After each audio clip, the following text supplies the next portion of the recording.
I'd like to kind of bring you back a little bit on the fact that our designation for Lincoln County High School has been a priority school. I'd like for you all to talk a little bit about what you're doing. Explain to them about your leadership team, Mr. Snyder, and what that leadership team is doing in order to help. We meet every Wednesday, our leadership team.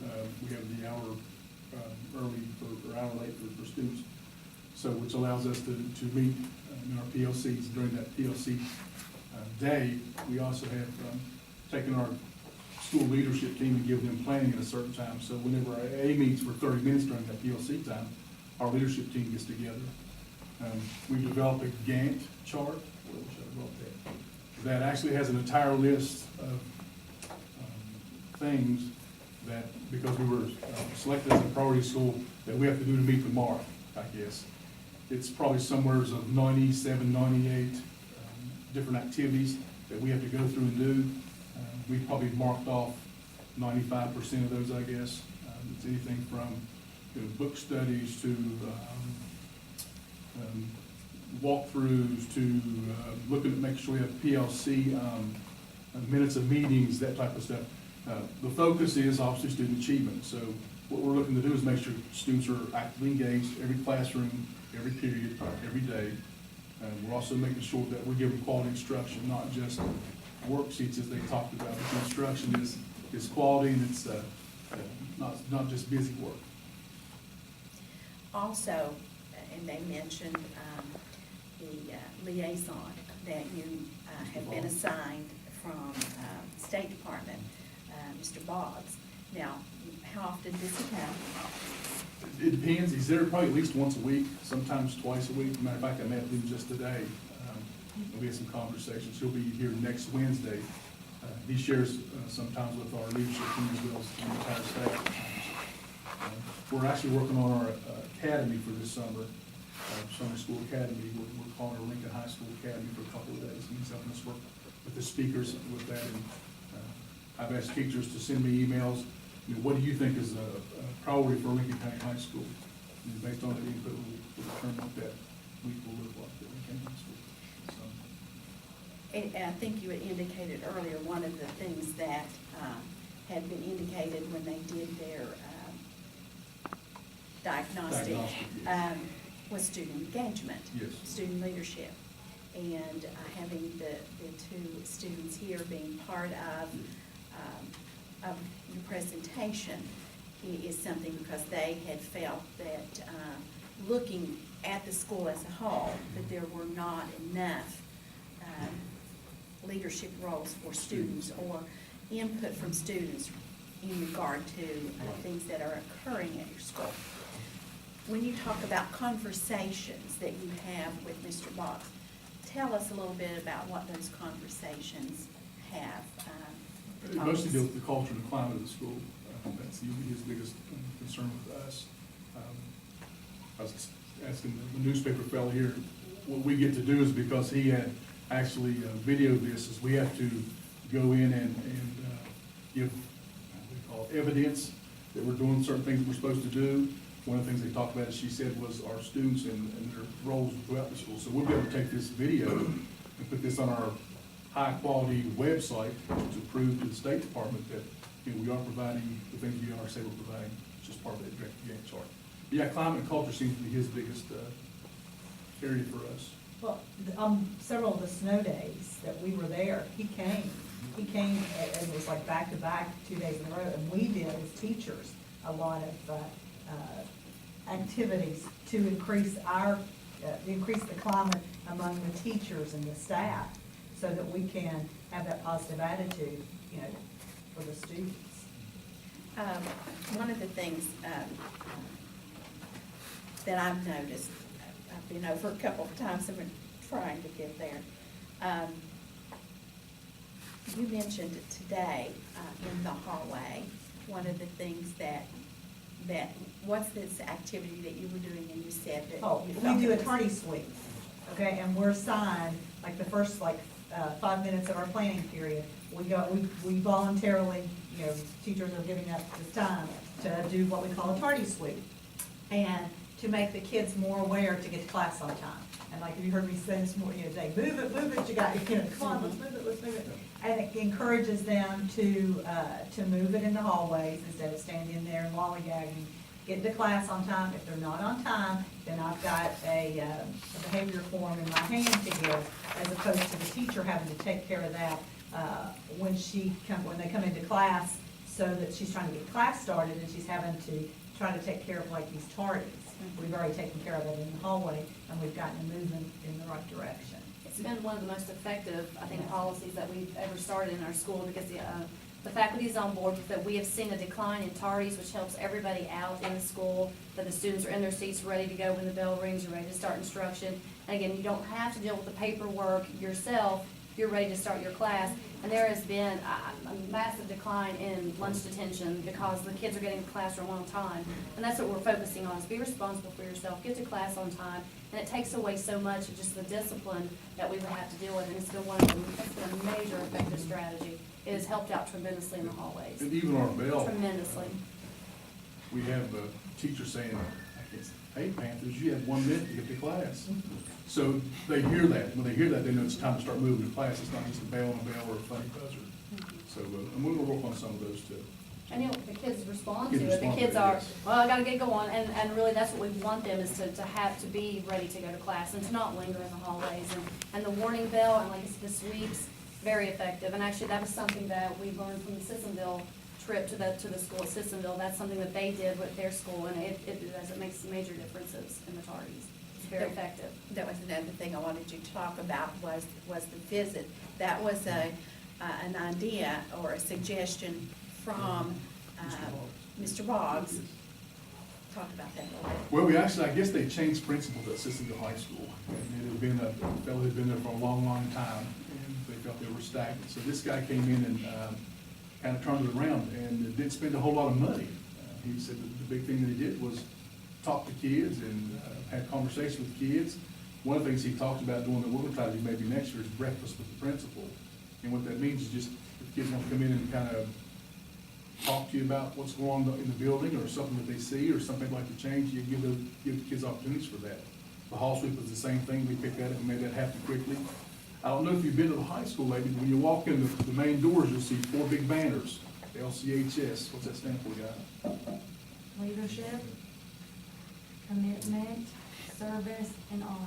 Well, yeah. Honor service, Honor yes. service. So we've got those big 20-foot banners that represent Lincoln County High School. You also see paw prints, small and large, throughout the school and on windows and through doors, to let them know that that's what we cherish, those four areas. I had the opportunity to be in some classes in the last couple of weeks, and one of the classes actually was in Snyder's classroom, couple of periods, one almost in its entirety, and in the other. And just listening to the student engagement, a lot of critical thinking, and things that they're saying that must go on in order to not be a priority school. And I guess one of the things that they had indicated, you never want to see a student with your head down. Today, Mr. Snyder asked me if I saw any students with their heads down in the classes that I was in. I did not. So that's what he said, that's good. But they were engaged, and that's what we want to see. They're being involved. Didn't see any worksheets. Saw Study guides. Oh, what was that? Graphic organizers.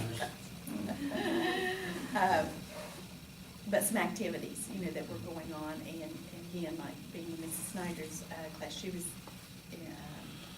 they were engaged in conversation and lots of question and answer and problem solving, and just having to answer some good questions, and I enjoyed that. But just wanting the board members to get a feel of some of the things that you all are focusing on. And we've got a long way to go. Yes. We never want to think that we're where we need to be, because we're not. And knowing that the staff is willing, and having those conversations, because you have your PLCs, but you have this leadership group. How many people make up this leadership team? So it's all the department chairs, and we added 2 more, so that'd be 9. Okay. And what are some of the things that you all focus on when you're in those meetings? Students, it's no more days of talking about the copier and about, who's this or who's that. It's gotta be student work, student achievement. We would talk about common rubrics and common testing, that type of stuff. We know with the Common Core, we have to be able to do those cross-curricular types of things in order for us to be successful. So that's the conversation lately, is what can we do to we used to meet as the departments, math together, English together. Now we're even talking about, let's go grade level, maybe put all the 9th grade teachers together, 10th grade teachers, so we can start having those cross-curricular conversations. That's suggested by Justin also. So, he is bringing a focus. Yes. You all are working on the items and working as a group to climate and culture. Talk a little bit about what you mean when you say climate and culture. Well, to me, I think climate is the day-to-day, because if something happens, of course, your climate can change, but the culture is what happens. If you walk into my building, you would think, well, if it's calm, it's serene, it's wild, whatever you want to think. There's a feel, I guess, when you come to the building. We want this to be a culture of what I used to say was, George Washington High School wasn't always the cream of the crop. I'm sure they had some growing pains. So what we want to do is we want to be that type of school. We know we have to go through some growing pains, but that's what the culture of that building wants to be. It's a place where academics is personified, where academics is the core value that we have. And we know we've got a way to do that, but in order to make that to happen, we need to make that our goal, is our goal. The expectations. The expectations. Must be set high for everyone, not just students, but staff. We've had some hard conversations with some staff members. Some courageous conversations with staff members. Well, I thank you. Thank you. I appreciate everything that you all are doing, and I want to be there more and more. If the weather permits us to stay in school for a while. We'll let you guys do what anytime. Come over and sit down. How about that? Y'all have anything? I want to close with this. The board now has on public review a policy on the use of various technological devices, and it's in stark contrast to what we have now, at least in policy. I'm not sure about theory or actual. But anyway, I'm talking to you all now. This permits the use of cell phones for various things. I could see in classrooms, obviously, could have a lot of use. You already alluded to them in some of the home things there. Of course, I've had some concerns on this whole thing about abuses. And I guess I just want to get your all's thoughts on that. In between class, for instance, like Ms. Joyce talked about, making sure that everybody gets to class on time, and we're doing a lot better there.